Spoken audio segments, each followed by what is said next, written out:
I came up with something called the Y column. And the Y column has 4 columns, and each column has something. And you can walk with me through this.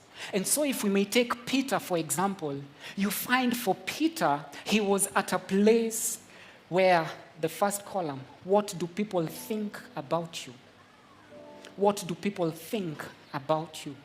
The second column is, what do you think about yourself? What do you think about yourself? And it's based on the opinions of other people. Remember, it's about sowing seeds in our minds.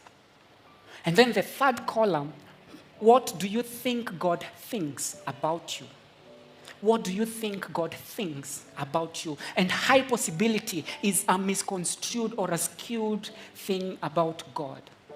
And then the last one is, what does God say about you? What does God say about you? So for Peter, one, what people thought that he was a prisoner in the making. People thought that Peter could not make ends meet.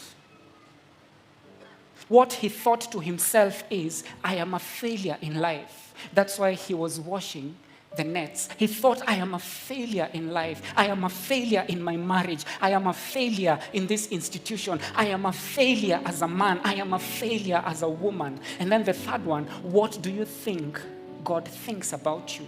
And for Peter, he thought God does not use failures. And that's why you find that Peter fell to his knees and says, depart from me, because already the opinions of other people had flooded his mind, and he had entertained all those thoughts. He had gotten to a place that he thought, I am a failure. Why do I even need God? Yet I have failed. I have tried to make ends meet. I have tried to go through life in my own ways. I have tried, but I have failed. Why do I need God? And that's why he said, depart from me, for I am a sinful man, meaning that he identified himself with his failures.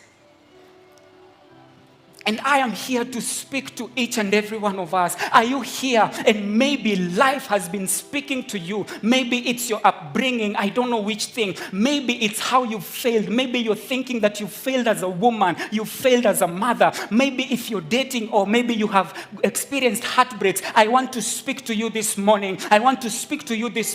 Maybe you have had opinions about people and opinions from even yourself. Because sometimes what takes us down is not what other people say to us, but it's what we say to ourselves after what people have said to us. And maybe you're feeling, maybe you've messed up completely, and you are thinking, can God even use me? Can I get back to this place? Maybe you've lost a job. Maybe you've gone through a difficult time. You've battled sickness, and you've thought that sickness is part of you. And I want you to know that that's not who you are. That's not who you are. That's not who you are. Yes, you have failed. Maybe you have failed an exam. Maybe you have failed a relationship test. Maybe you have failed something. Maybe you were not taken, but that's not who you are. Those are just opinions. Those are just opinions of people. And the more you keep on tending and thinking about them, it is leading you to a place of nefarious purpose. But the Lord has come to this place through me, and he is telling me that he is setting you, because he called Peter,